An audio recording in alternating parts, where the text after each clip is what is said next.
Welcome everyone to our Palo Alto Parkinson's support group meeting, virtual of course, on May 12th, Wednesday, May 12th. And we have a great speaker today talking about a topic that I think is really important to understand. And not many of us do know about this topic until we're faced with, oftentimes it's faced with a crisis. And then we learn about this concept of care management. So we're welcoming today Jill Melvin. She's a social worker and she's also the clinical care manager at Sage Eldercare Solutions. This is one of our great local home care agencies that we often refer people to. And Jill is going to be talking about care management and what is care management, under what circumstances might someone want to hire a care manager? What can they do? Some examples of care management for Parkinson's disease. So as I mentioned before, just before we started, at the bottom of everyone's screen, there's a Q&A button and a chat button. Feel free to just type in your questions there and we'll either interrupt Jill as appropriate with the questions or we'll wait until the end when she'll be sure to leave some time for questions. So take it away, Jill. Okay, thank you, Robin. Thank you so much for asking Sage, myself, to come and share with your group. It's really nice to be here today. As Robin mentioned, I'm a licensed clinical social worker. I'm also, you see the letters there, CMC, is a certified care manager, which is a newer sort of designated license that some of us care managers are getting. And I've been with Sage Eldercare for about 8 years, but I've been doing elder care work for the last 20 plus in a different variety of roles. But this is the one that I love the best, which is working directly with families and older adults and adults with disabilities.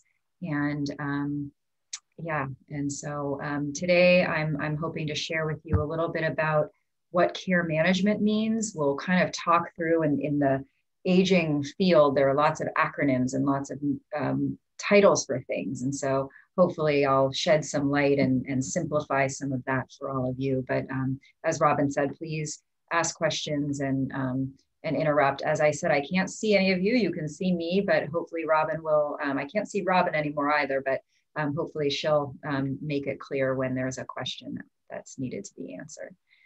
And please let me know if there's any technical issues. Actually, here we go. This isn't moving forward. Hold on one second here. Okay.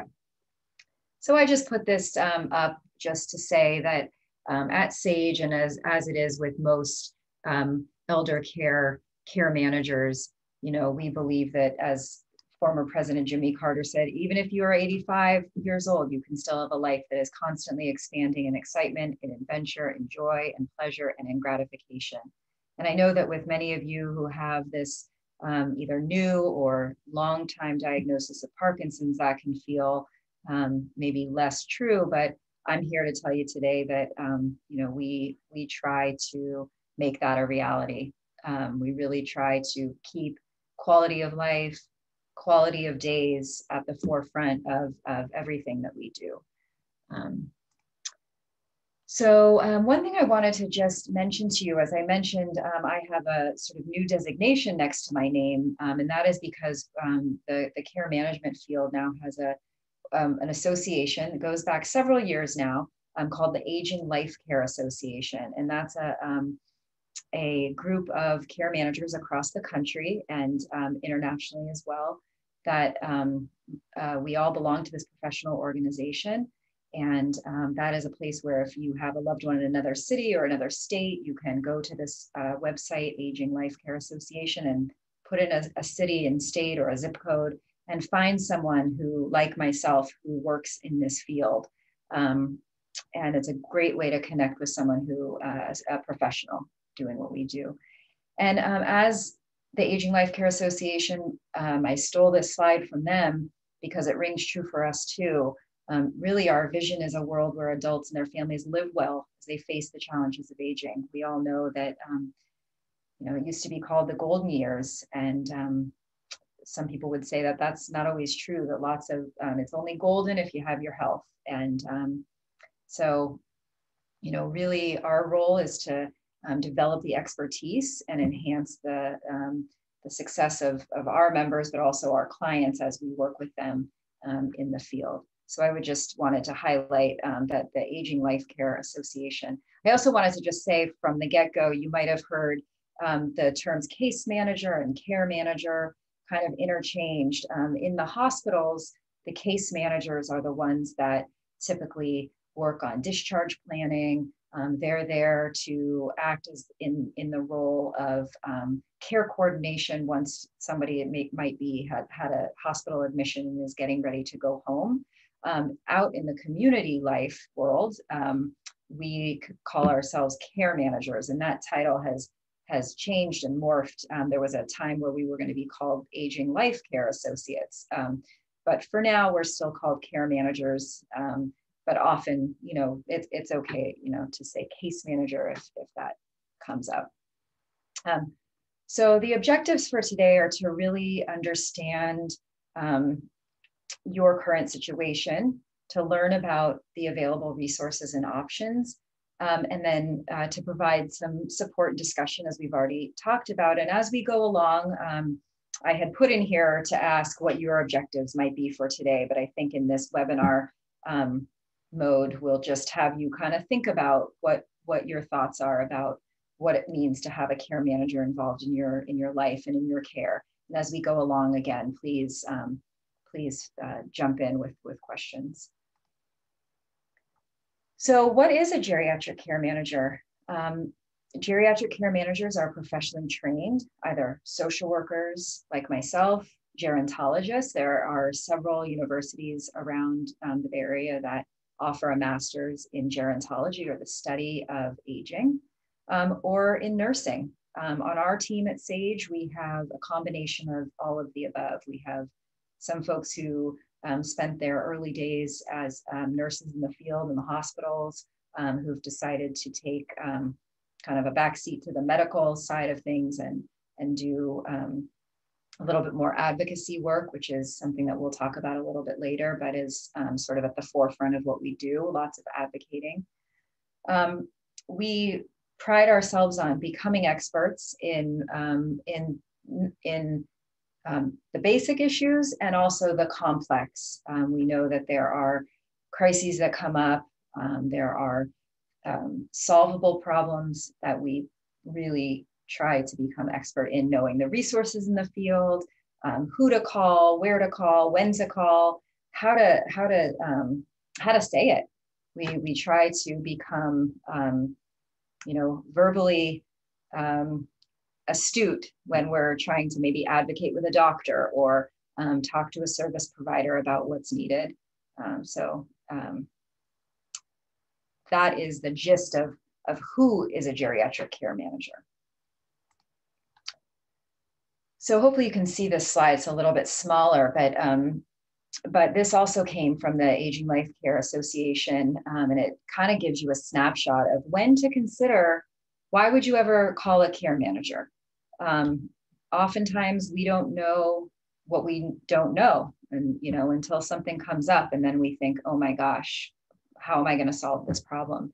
So as the first box says, you know, if concerns really go beyond your expertise and your ability to make progress towards solving a problem, that might be your first step in thinking, okay, I might need some consultation around that.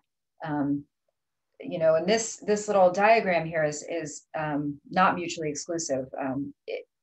You know, you might start in the middle there, where the orange one that says client or family and friends need unbiased information. Maybe you're at the point already where you would like to have an assessment of your own situation or your loved one's situation at home, where things might not be as stable, and you want an unbiased care manager to come in and do an assessment. We're going to talk a little bit about what that looks like in a little while. You know, sometimes we see that family, the family dynamics are at play, and it's really helpful to have a neutral third party come in, again, to give a really unbiased expert set of eyes and ears on the situation. We do get a lot of referrals from family caregivers who are feeling overwhelmed or just unable to handle what's going on. And those we love to kind of get involved and see if we can steer the ship in the right direction. Certainly we get referrals from physicians who say, you know, my patient keeps coming to the office and has not followed through on the recommendations from 3 months ago. And we really feel that they could use the organization that a care manager can provide. You know, sort of the extreme example, we get referrals from the courts sometimes where, or from adult protective services where somebody might not be caring for themselves at home and they say, okay, you know, it's time. They, for cognitive reasons or otherwise, are not able to meet their needs and they really need the support of a care manager. So those are some of the reasons why you might want to either refer to an aging life care professional or call us if you're the patient yourself to say, you know, hey, I could use some support at home. My little Q&A box just jumped up here. Robin, should I just let you monitor that? Yeah, I'll take a look. It's a question for later. I'm sure you'll get to it. Okay, great. Yeah. So what can a geriatric care manager actually do? So it's all well and good to figure out when is the right time to call us.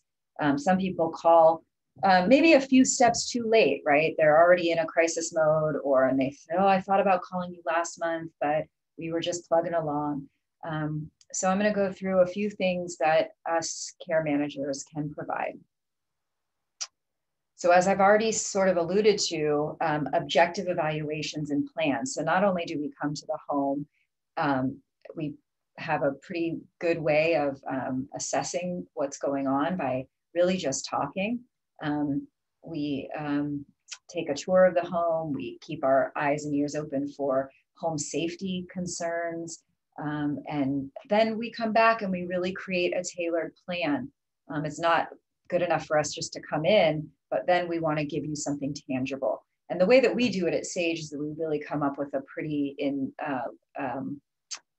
inclusive assessment report and recommendations report that gives exact places to go for services and things like that. And then we talk to our clients about, hey, you know, what parts of this plan do you want to continue to oversee and what parts of the plan would you like the care manager to take over? Sometimes families say, oh my gosh, you know, this is wonderful. You take it all and run. Some say, no, you know, I really want to keep my hands on the medical piece or the care piece or, you know, whatever it may be. One of the things we do often, right, as people get older, a lot of times they need in-home care. And so we're really spending time coordinating and supervising in-home care and companion services. So this could be anything as full as 24-hour care somebody might need in their home, down to just minimal number of hours throughout the week, or companions to get people out and about in the community doing things that they enjoy. So this is, I would say, you know, top 3 things that people come to us for, just to say, I just need some help creating some stability in the house. You know, we have caregivers come and go, and can you help us, you know, coordinate and oversee the care? So that's one thing that we do quite a bit. Ongoing management and oversight of care, again, you know, that includes creating very detailed care instructions so that if there is a caregiver that needs to not come to work one day because they're out sick last minute and we put someone new in, we have these very detailed care instructions. And so somebody new coming into the home can really get to know their client without having had a whole lot of training beforehand. And we find that that really works. And we really expect a lot from our caregivers. We understand the really delicate relationship that it is to have a caregiver in somebody's home. And so we want to really provide a high level of oversight of them and improve satisfaction for you all. And then of course, crises come up. And so we can't stay ahead of everything, although we do try to put really good systems in place. But I think an example of this could just be as simple as a hospitalization or the new onset of an infection or a new symptom that arises, and we have maybe a caregiver call us and say, I think my client has had a change of condition evidenced by X, Y, and Z. And then my role would be to jump into action to sort of get more information, call the doctor, sometimes show up at the hospital. You know, pre-COVID days, starting to happen a little bit more now. Now that we can actually go into the hospital to support the patient through the emergency department experience and make sure that their wishes are known to the emergency department doctor, and that we bring a med list, an advanced healthcare directive, a pulse, and that we're, you know, in touch with the family who might not be local. So those are some of the crisis interventions that we're able to help. Again, liaison for families that are at a distance, not only during a crisis, but on a regular basis. We visit our clients anywhere from once or more times per week, depending on what's going on, to, you know, maybe only once a month. But at those visits, we're taking notes and we're really paying attention to the same kinds of things we wanted to notice during the very initial assessment. So we're always assessing and reassessing. And then we will write up pretty detailed reports for the families and send those by email or give them a call to kind of keep them in the loop. Certainly education, advocacy, and promotion of independence is, again, one of those things that's always happening. We're trying to keep ourselves educated, but also to educate our clients. Certainly when we know a client has Parkinson's, for example, we're going to really become an expert on the latest and greatest in Parkinson's treatment and planning, and you know, independent tools, and really just try to you know, give our clients that autonomy. So that's that one.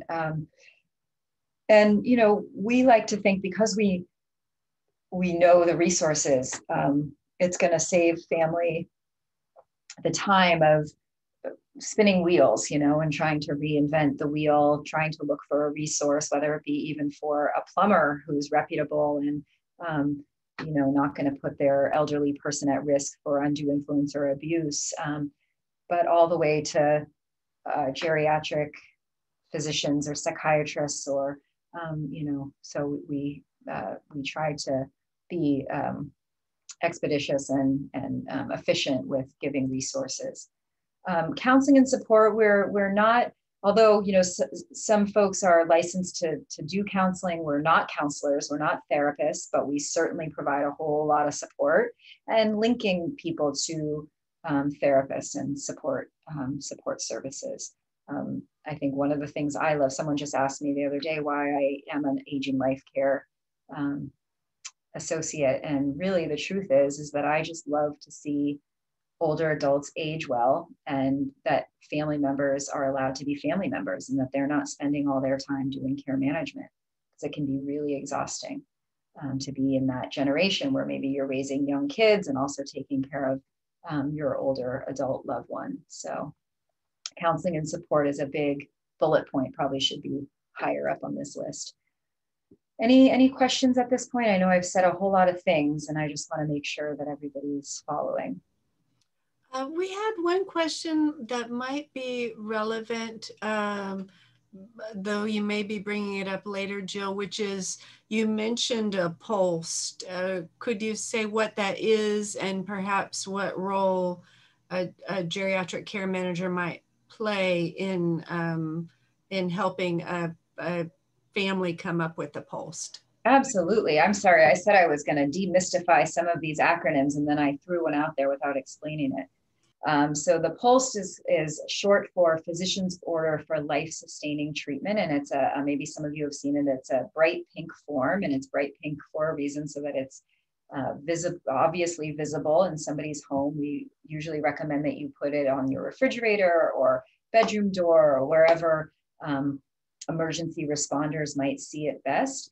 And it goes through a set of very short questions that are based on emergency response, medical response. So basically, The first one is, if your heart should stop beating, do you want to be resuscitated? So the old, resuscitation or do not resuscitate order.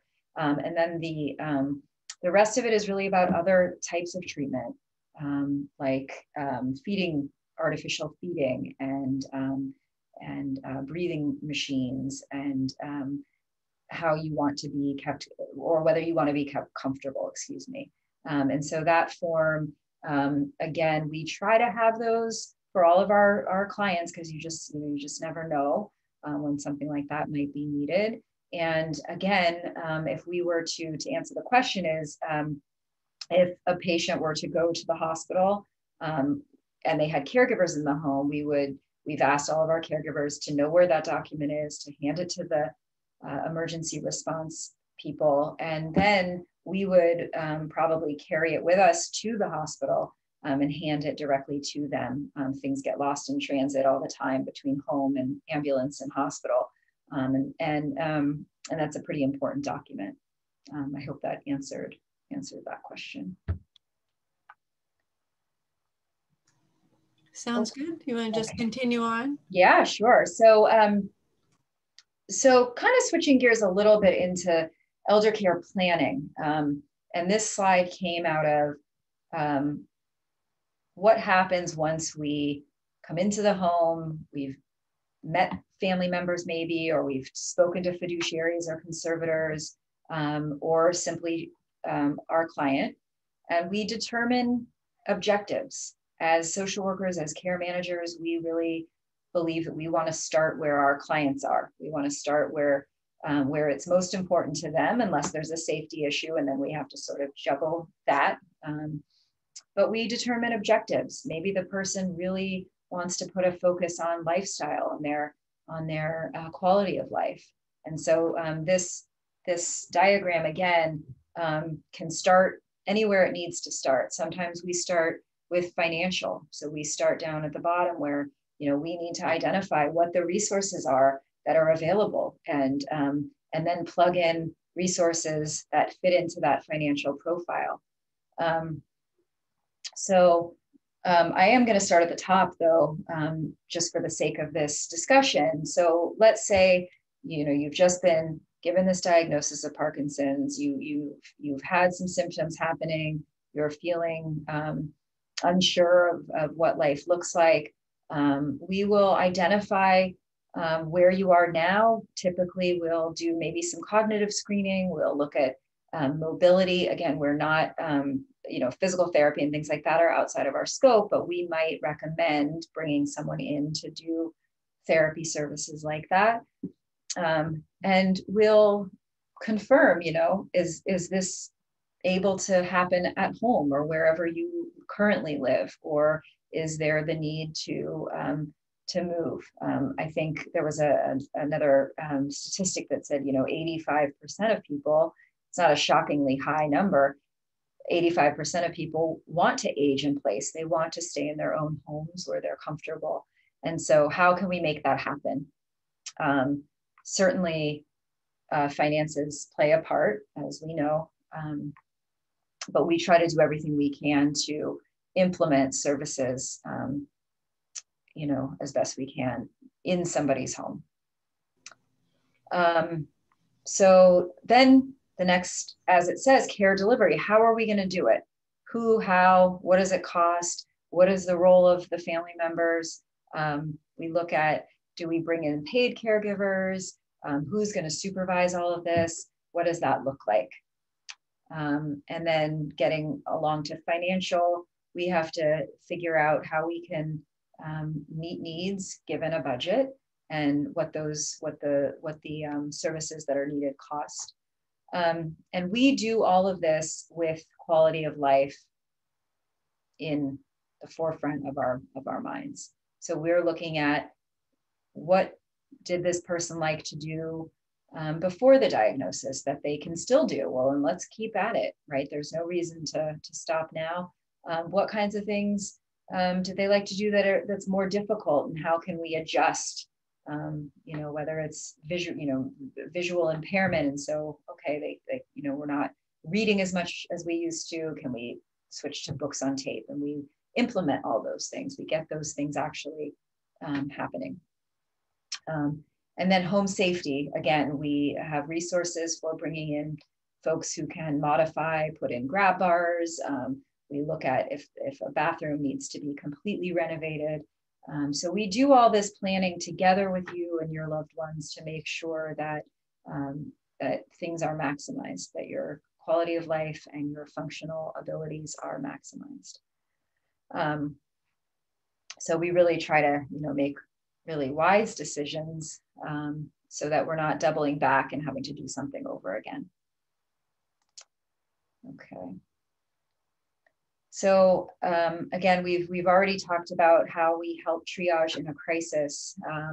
I think that, it goes without saying that being in the hospital is, one crisis. So it's a place that you don't want to be for too long. People tend to develop other issues when they're in the hospital. And so we really try to advocate for the least number of days in the hospital as much as possible, and to get people home. I think advocating for what's best for our client is really what we can offer and promise. So I think skipping down to that last bullet point, we really try to think strategically, not just about now, but maybe come up with a plan for now, for 3 months from now, from 6 months from now.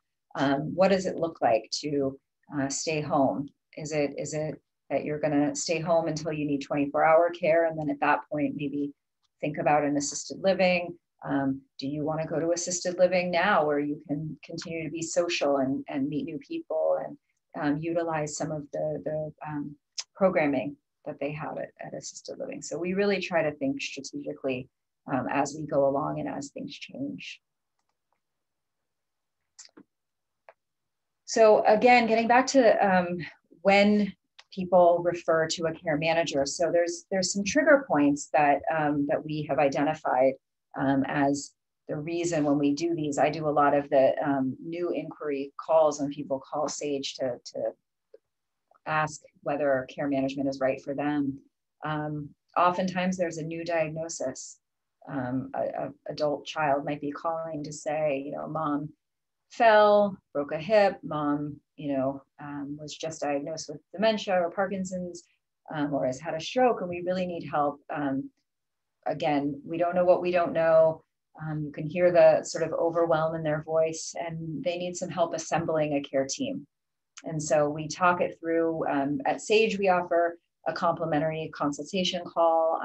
I think probably most care management organizations or private care managers would do the same, to gather information to make sure not only are we a good fit for the person, but that the person feels that that we're a good fit for them.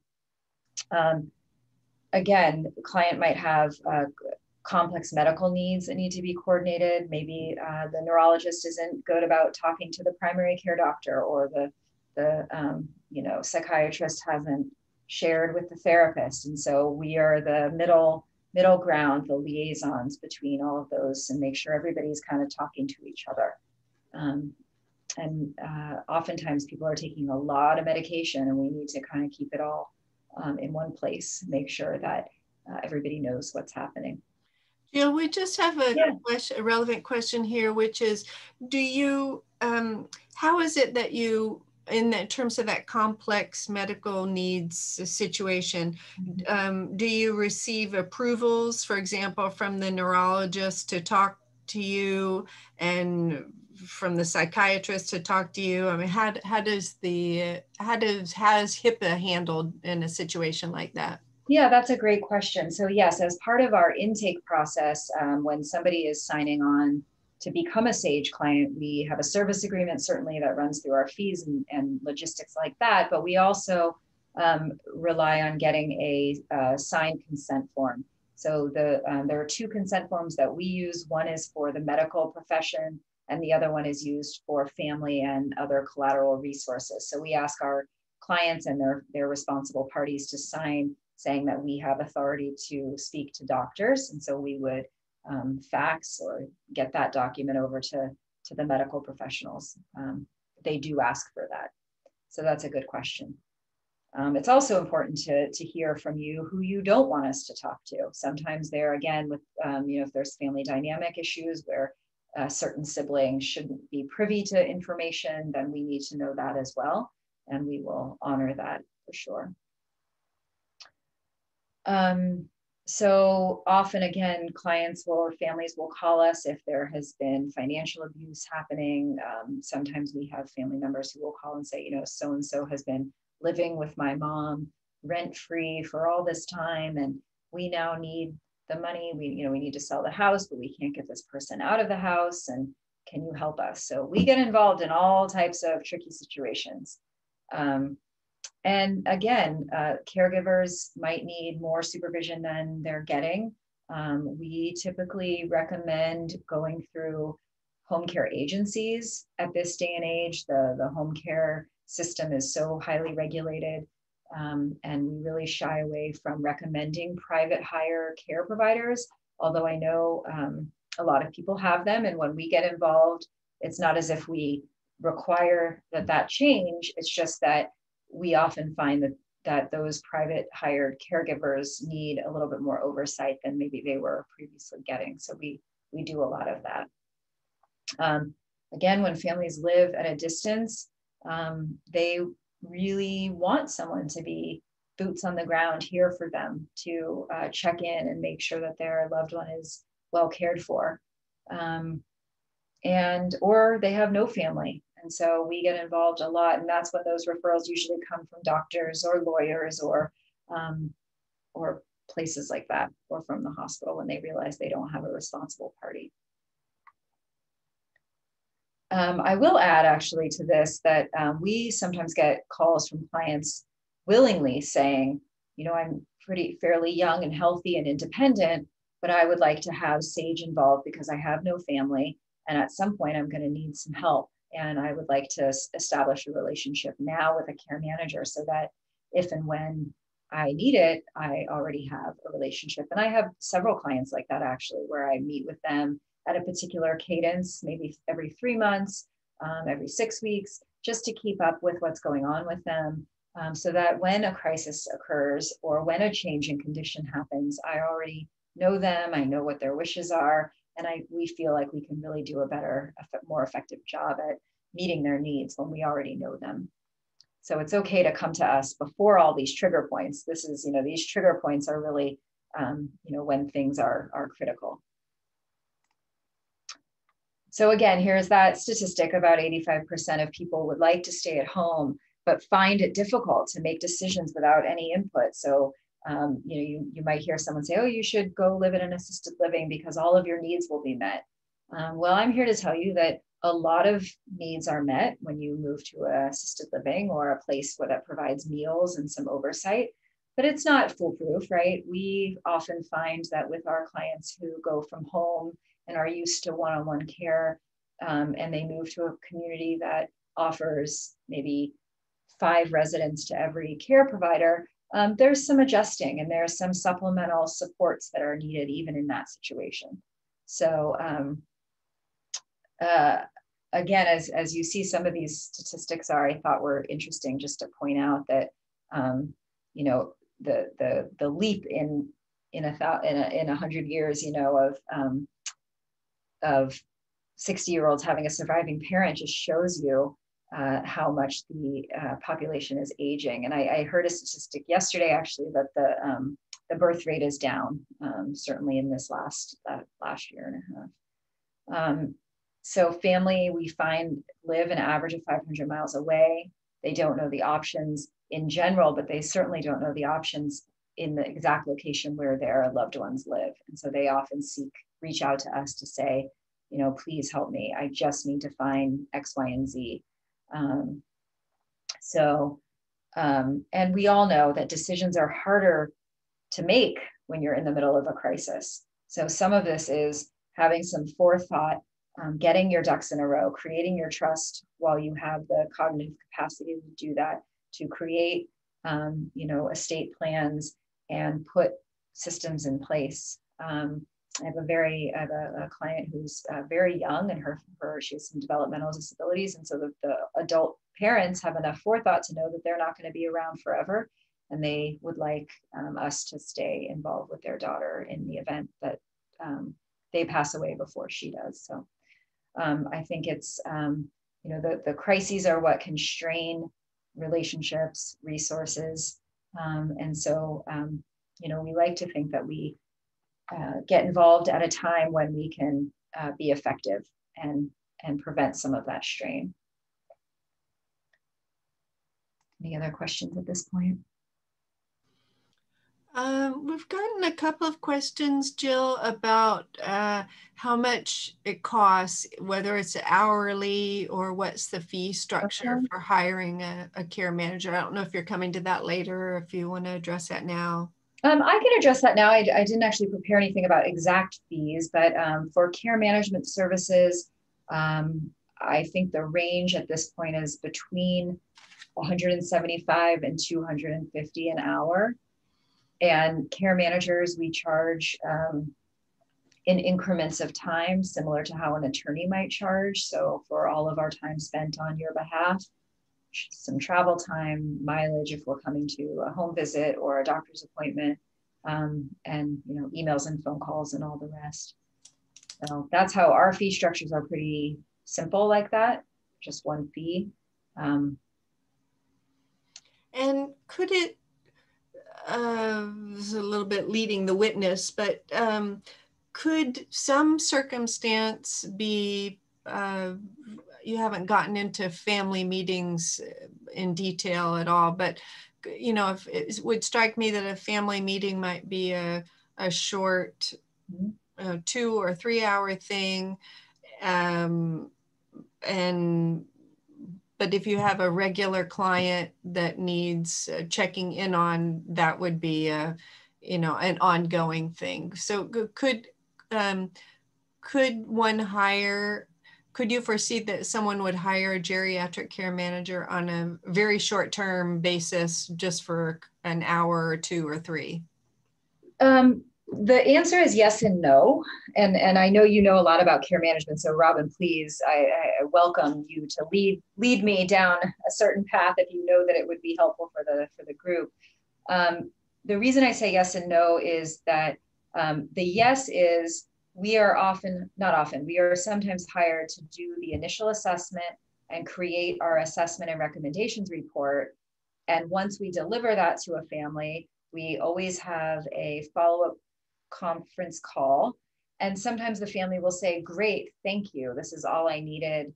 We'll call you if we ever want to work with you or if we need ongoing care management services. So that's the yes. The yes would be the initial assessment is all somebody wants and needs.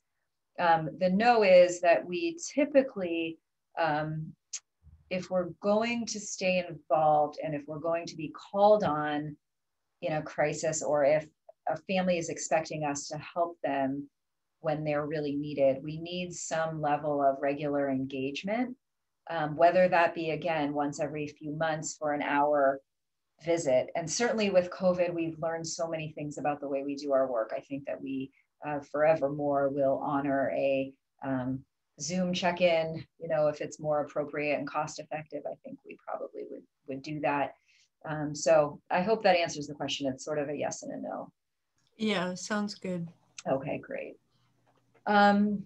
So I'm just going to talk a little bit about the Sage way of doing care management. Again, we really want to bridge the knowledge gap for decision makers there. We know that there are so many resources, and I learn about new resources, new practitioners, new offerings every single day. What we expect that you would get when you hire a care manager like us is just a single point of access. So you're not spending your time making all the calls, doing all the research. You're calling us. And if we don't have an idea about something, we'll get it. We present the options to you, as I just said, or carry out the plan ourselves. So again, you might say, thank you so much. I'm going to call all these psychiatrists or neurologists or whatever myself and set up an appointment. You might call and say, hey, I set up an appointment and I can't be there. Can you take my mom? Can you drive her to the appointment and then let me know what happens? We're happy to do that. I'm going to skip the quality of life one for just a second. Again, adapting to changing needs. We try to revisit our care plans, revisit our initial assessment and recommendations every so often so that we're making sure we're delivering on what we've agreed to do. And there's never a time where I'm thinking, God, I haven't really thought about this client for a while. I'm always kind of thinking about what would be good for them. So the quality of life piece, a few years ago, Sage created a department, I guess, called the Hummingbird Project. And it's a group of therapeutic activity specialists. They're also all master's level music therapists, art therapists, therapists with extraordinary talent to really engage clients. And we work with them a ton to bridge that gap between all the sort of task-oriented things that we care managers do, like doctor's appointments and medication management and on and on and on, and let them have a lot of fun with our clients. But the best thing is that they also are set at such a high level that they often come to us and say, I noticed this change with so-and-so this week. You might want to, pay attention to that the next time you see them. And so we really have a good collaboration.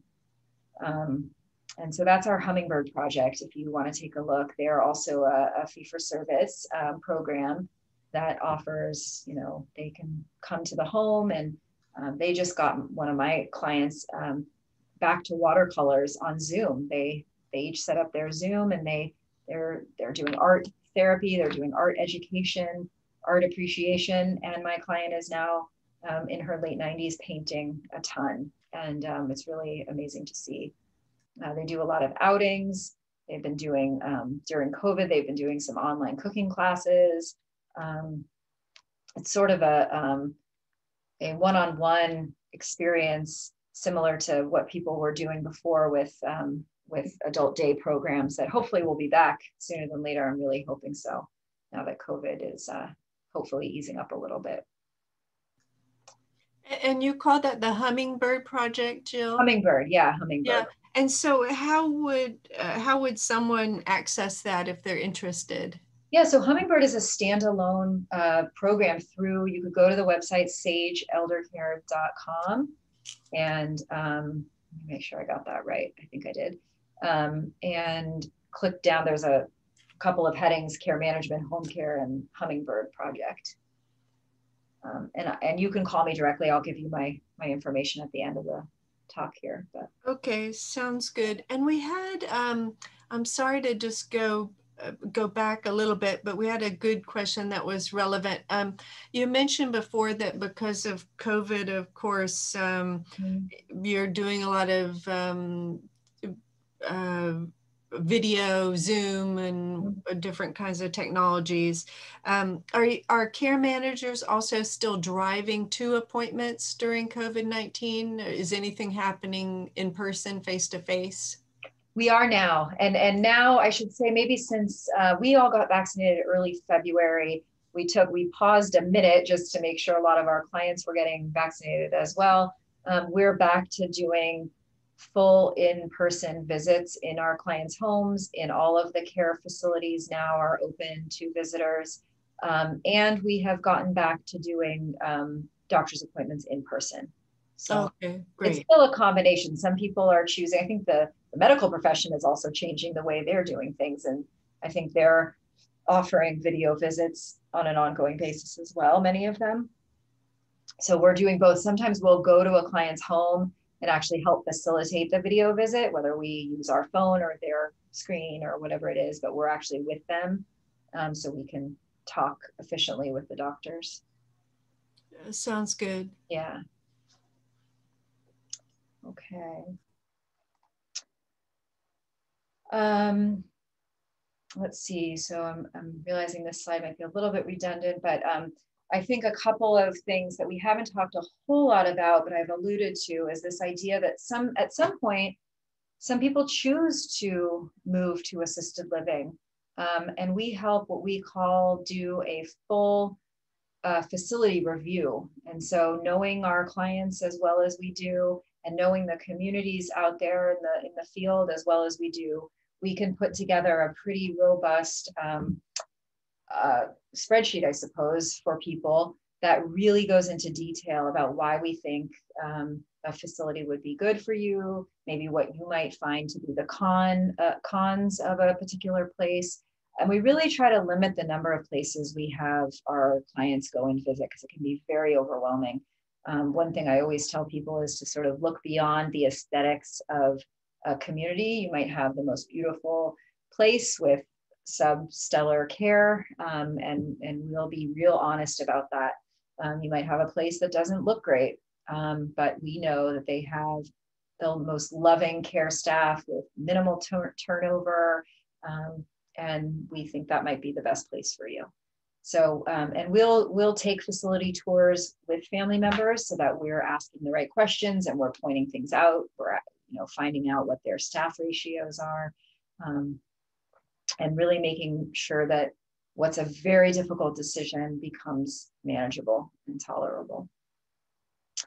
Again, we can provide assisted living at home in quotes, meaning we can really come up with how can you stay at home with all the care and support you need and not be isolated. And a lot of that comes into play with the quality of life support, whether it's through Hummingbird or other programs. Some people choose to stay at home, but go every day or a few times a week to an adult day program or to a senior center where they can at least be with other people, play card games or have a meal together.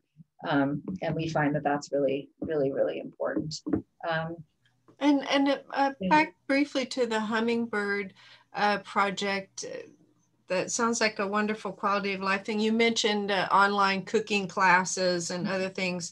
Is the Hummingbird project right now via video only, virtual only, or is any of it now in person? It is now in person, and they are ramping back up. It used to always be in person, of course, and then quickly pivoted over to virtual, but they are getting back out there in the home. Some people are still more comfortable doing things outside, and that's totally fine. But I think they're going to continue to offer some of those online programs as well, because they were really successful. Yeah.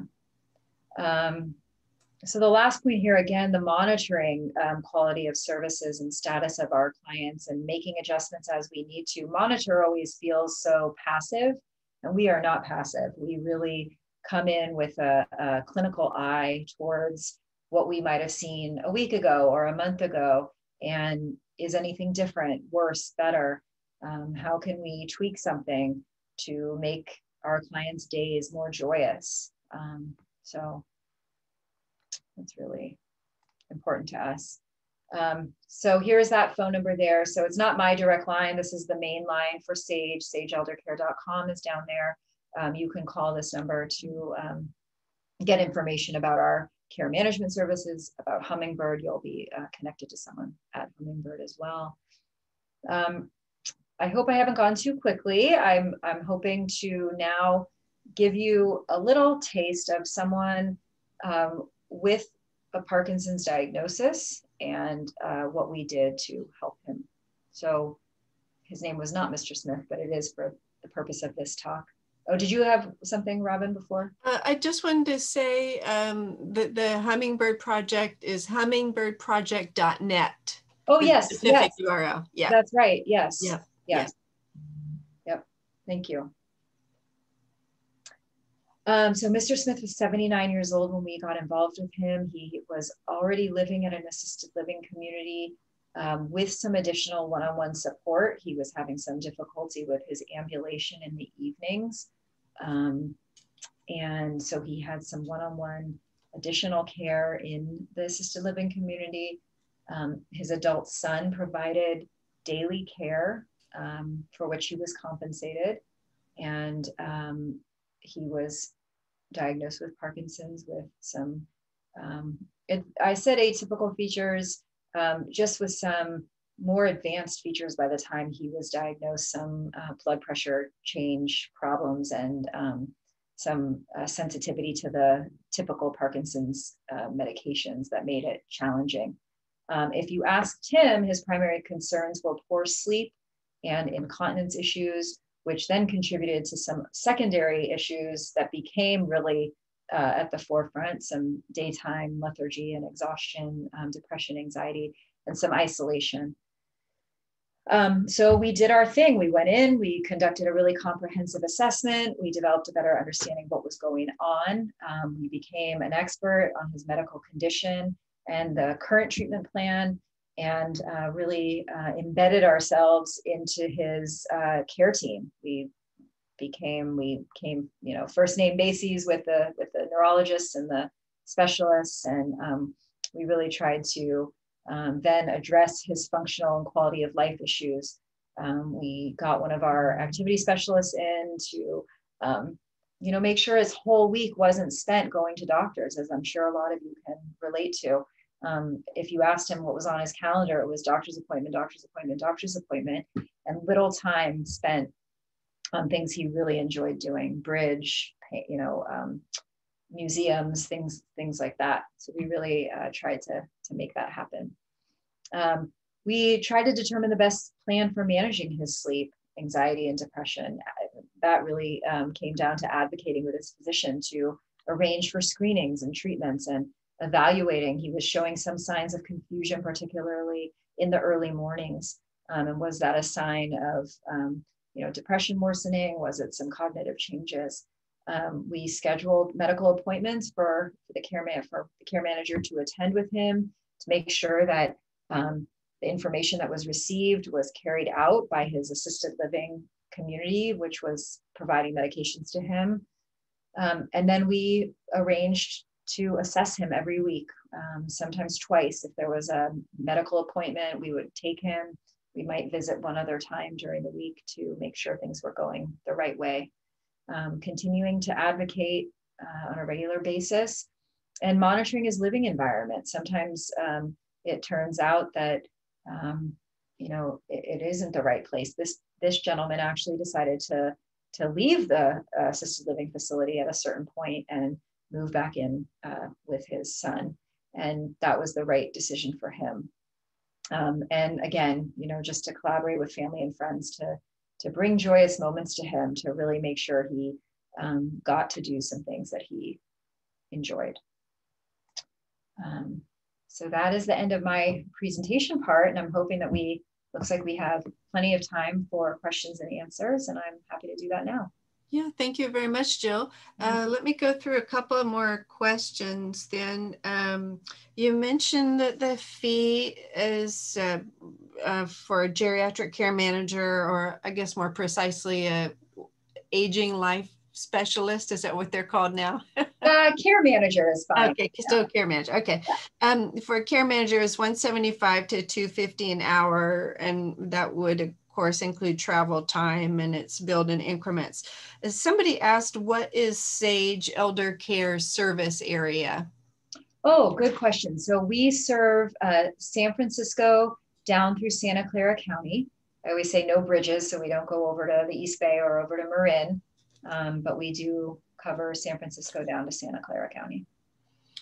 Okay, and we had quite a few questions. I'm pleased about this. Quite a few questions about what interface there might be between a care manager and palliative care. Great question. We love our palliative care doctors. And for those of you who may not know what palliative care is, it is symptom management with the goal of comfort. So I know over the years that I've been doing this work, there's been a lot of fear associated with palliative care, meaning hospice in some way or end of life. And often I think that's because people don't come by palliative care until that point. However, palliative care really just means comfort-focused care. And so we want comfort for all of our clients, I think it goes without saying. And so we often interface both with the Stanford palliative care team, excellent, all of the palliative care team through Palo Alto Medical Foundation or UCSF or wherever our clients might live and be affiliated. we work a lot. I have several clients who have regular home visits by a palliative care nurse practitioner, who will then consult with their primary care doctor to come up with the best plan, whether it be to decrease some medications that just aren't necessary or aren't with the goal of comfort. But we work very closely with palliative care physicians. Yeah. Okay, and I just put a plug in here for we have 2 support group meetings in June, in fact. Let me check. It's so funny, when we used to get together in person, I would always say I can't remember who our next speaker is because I'm over 40, and I still can't remember who our next speaker is, but at least I have notes now that I can easily refer to because they're at the top of my desk. But we have 2 speakers next month in June. At our regular meeting time, June 9th, we have an occupational therapist talking about driving. But at a special meeting on June 25th, we have Stephen Lai, who I'm sure you're familiar with, Jill. He's a palliative care physician at PAMF, and he'll be speaking. And he cannot make it at our regular Wednesday meeting, so that's why we're having a special meeting a day and time to accommodate his schedule. But he's an important person for us to get him on our schedule, so we're certainly accommodating for that. Let's see. We had a question about family meetings. In my experience, family meetings can be very helpful. I noticed on that one slide you had, I think there were 12 boxes or something, different colors. And maybe the box in the middle said something about unbiased eyes on a situation. And oh, thanks for going back to that. Yeah, that there were unbiased eyes. Oh, yeah. Yeah, client family needs unbiased information.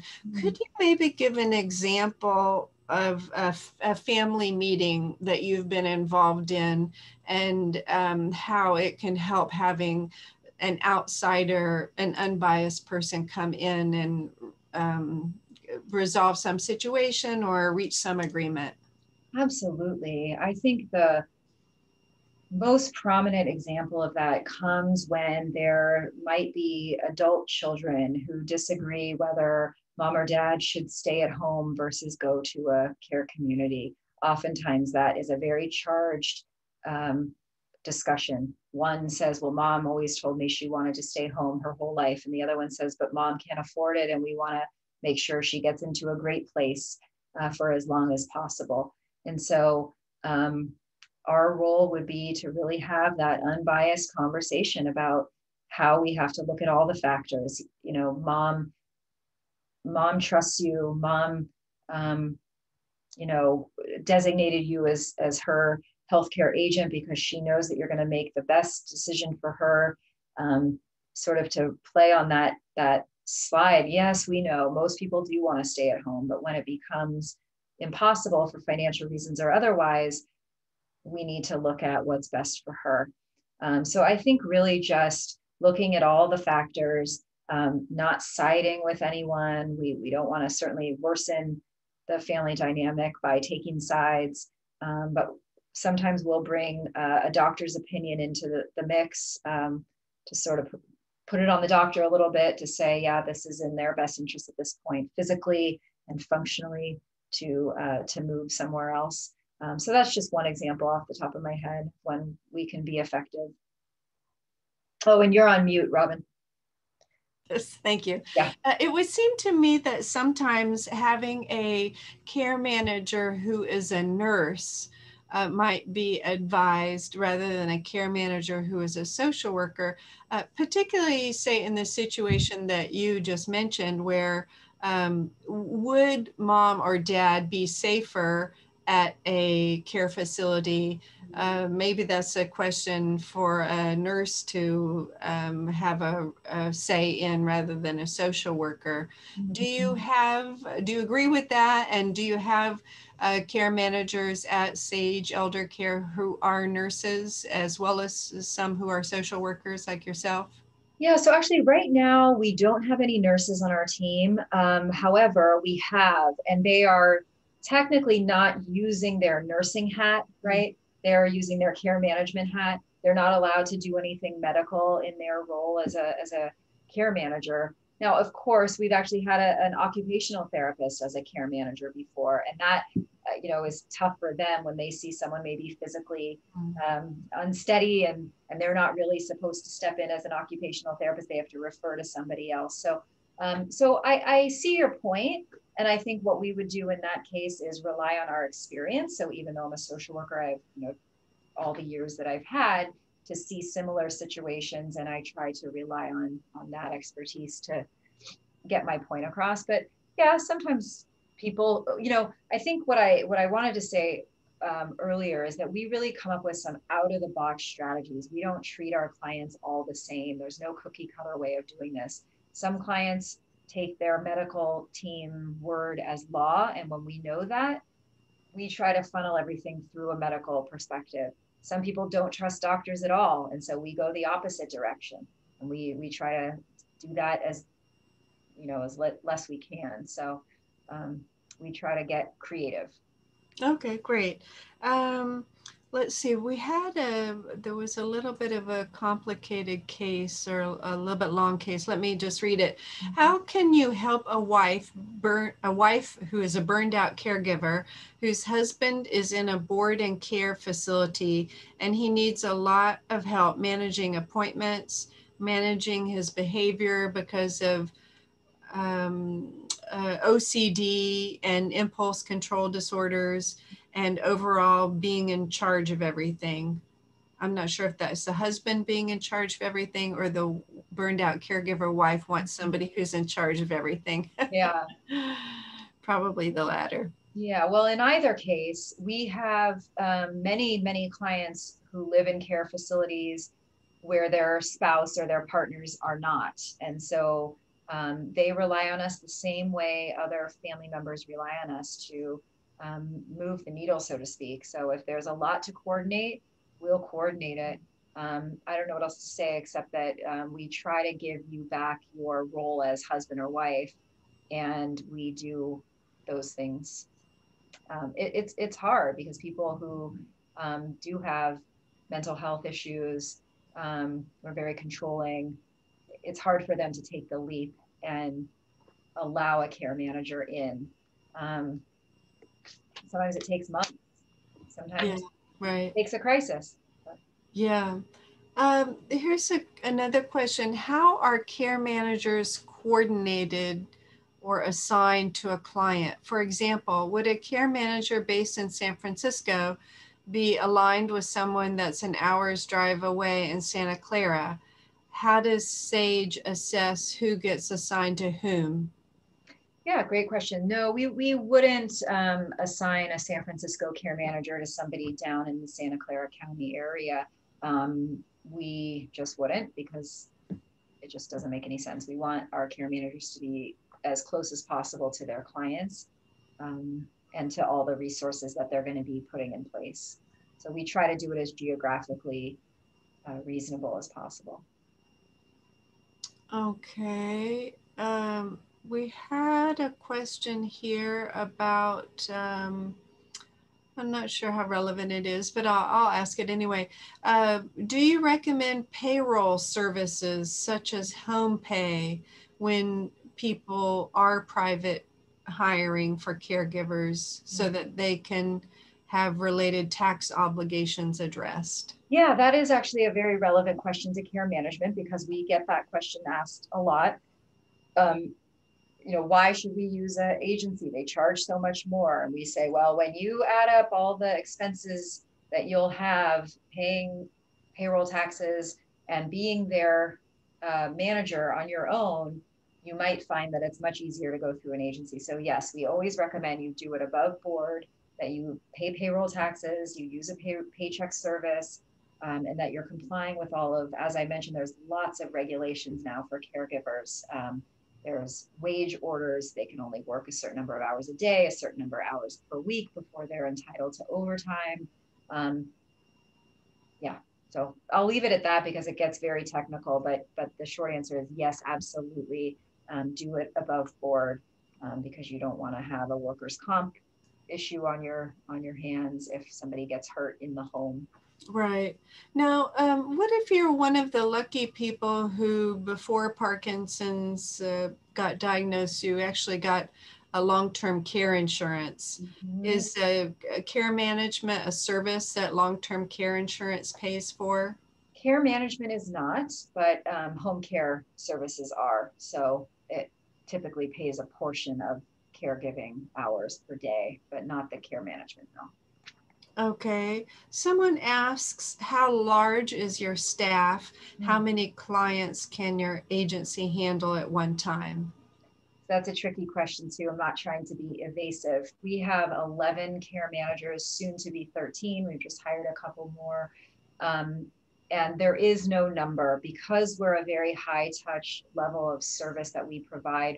We don't have a number. It's sort of a bit of a feeling, right? So I happen to do a lot of the assigning of cases to the other care managers, and I just get a sense from each of them on a weekly basis if they're feeling like they have all they can handle.